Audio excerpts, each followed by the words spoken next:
First time ko silang pinag-viewing sa labas. Si Stitch at si One Bar. Medyo naninibago talaga. Ayan si One Bar. Meron na rin siyang clip ring na apple green.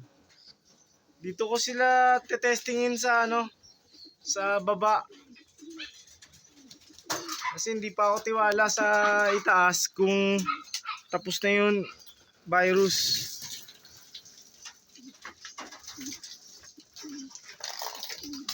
Ayan sila. First day nila yan. Viewing.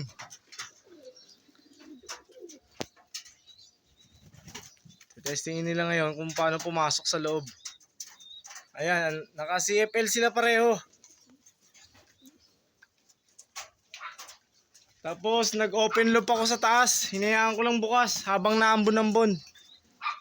Para masanay sila sa ibang kondisyon ng kapaligiran. During smash race, malakas ang ulan. Kaya kailangan nila matuto sa smashan. Naka-open loop tayo sa flyers loop natin.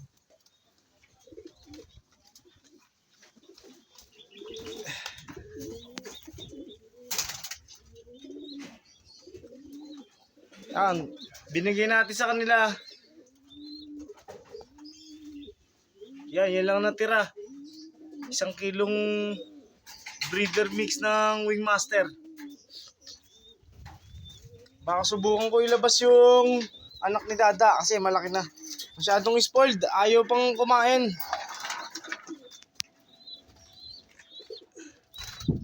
Ayan, yung anak ni Dada. Saka to. Masyadong spoiled yan, dalawa na yan. Ligat dito. Tingin sa camera. Ayan, anak ni Dada, nakiligo na din.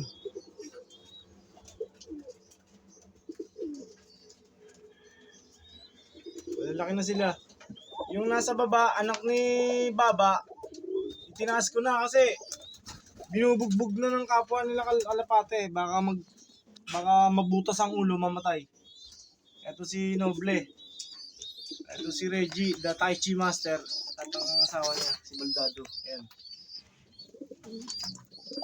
Ayan si Baba. Basang-basa ang uso. Kasi nagsusubo siya. Ito naman, si Tukod. Masiglang anak ni Tukod. Ayan, masiglang anak ni Tukod, dalawa. Ayun yung isa nasa pit niya.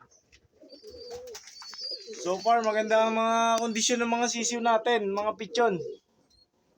Sana tuloy-tuloy. Para malayo sila sa sakit. Itingnan natin tong kondisyon ng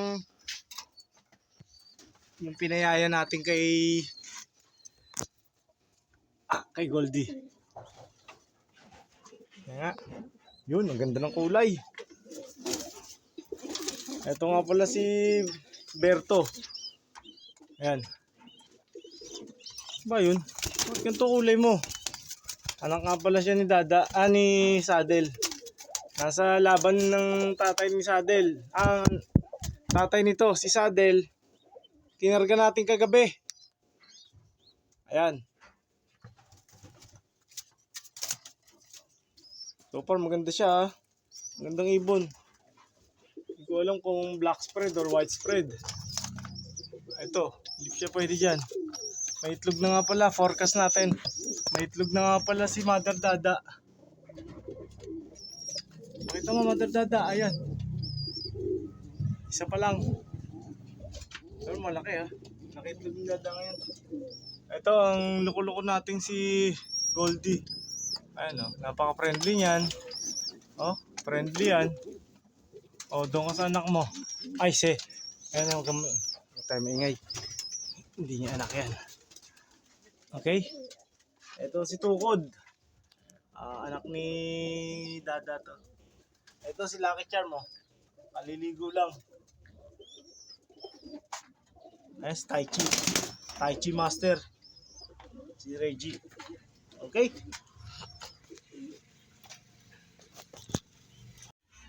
Morning kalapatids! Successful ang ating loading sa Santa Rosa 1, Noveleta, Cavite kagabi. Marami tayong nakasabay na late din nag-load. Dito ako ngayon, paakit ako ng tower.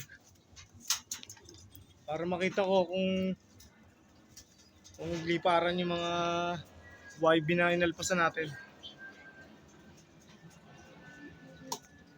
Yan sila.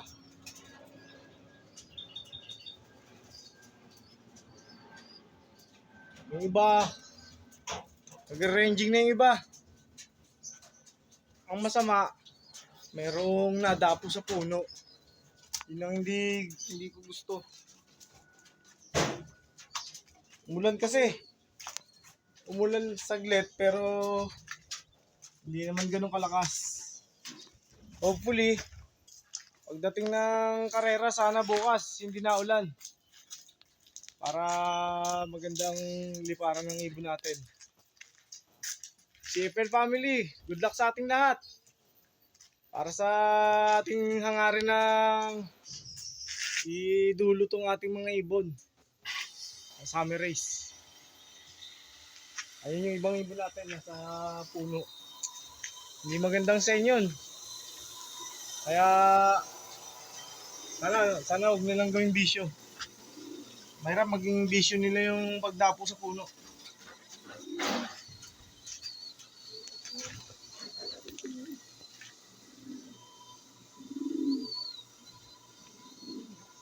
I-feature natin bukas yung yung abangan.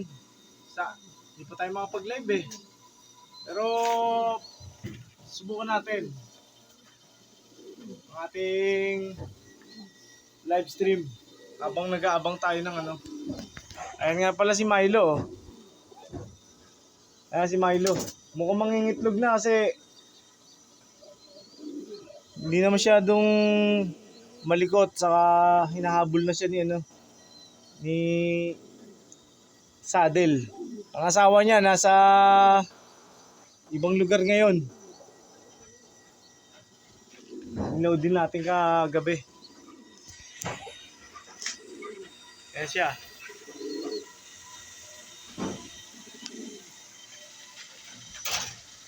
Ayo. Ito ang ating mga ibon na ayun. Natapos lang kasi nila kumain. Ito nasa unahan si Masbate. Ayan. Nakauwi ang Masbate.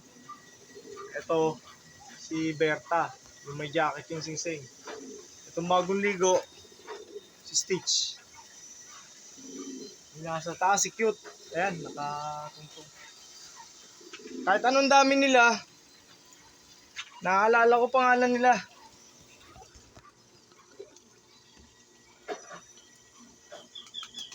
Hindi niya asawa yan. Oy, Baldado! Hindi mo asawa yan. Babaero. Babaero si Baldado. Saglit.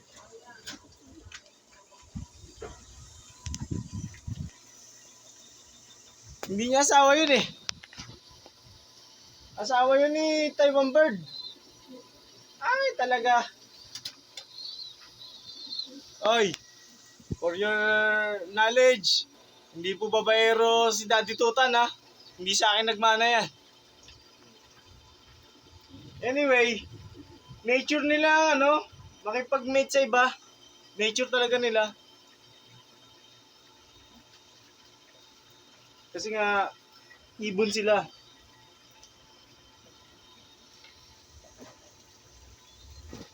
Siguro mababa ang lipad ni Noble. Ano pa ating mababa ang lipad?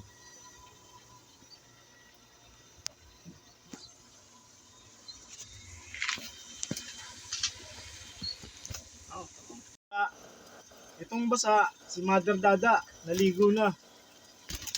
Ayun, si Baba. Sino yun? Si Baba to. Ito si Baba.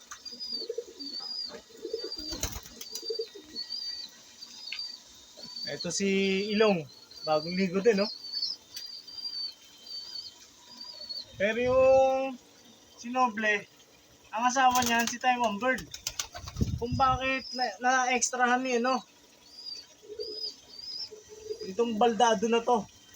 PWD na, nakabanat pa.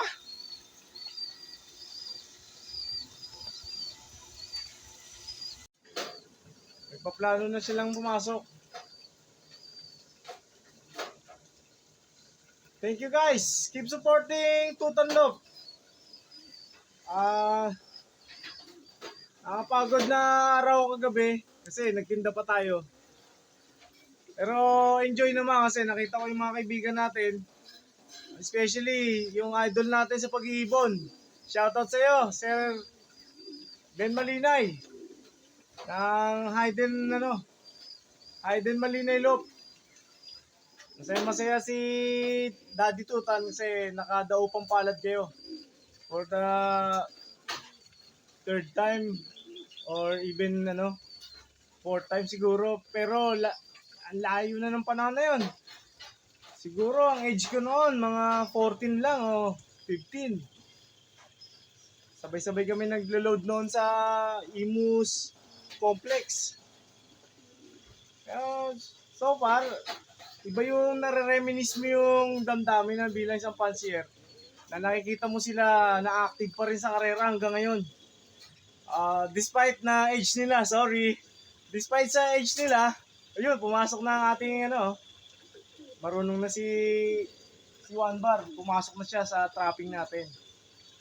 Ito naman si Stitch, anak ni Stitch at ni na-interrupt yung aking sinasabi.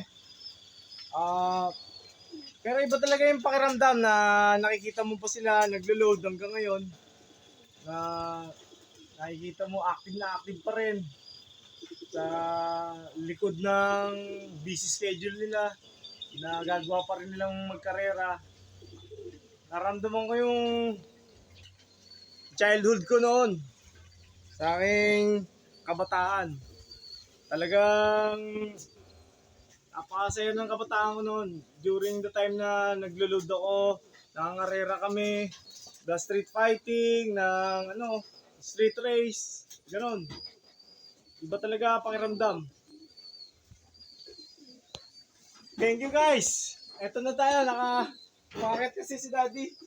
Umakit ako sa tower para makita ko sila. Ako mahulog naman.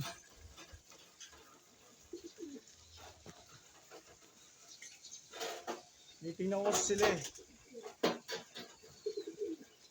Okay, yung iba, lumipad talaga. Keep supporting Tutan Love. Mabuhay tayo malaya. Mangarap lang tayo ng mangarap at libre naman. God bless you all. CFL family, good luck and happy flying sa ating mga ibon. Abangan tayo tomorrow, Sunday. God bless you all.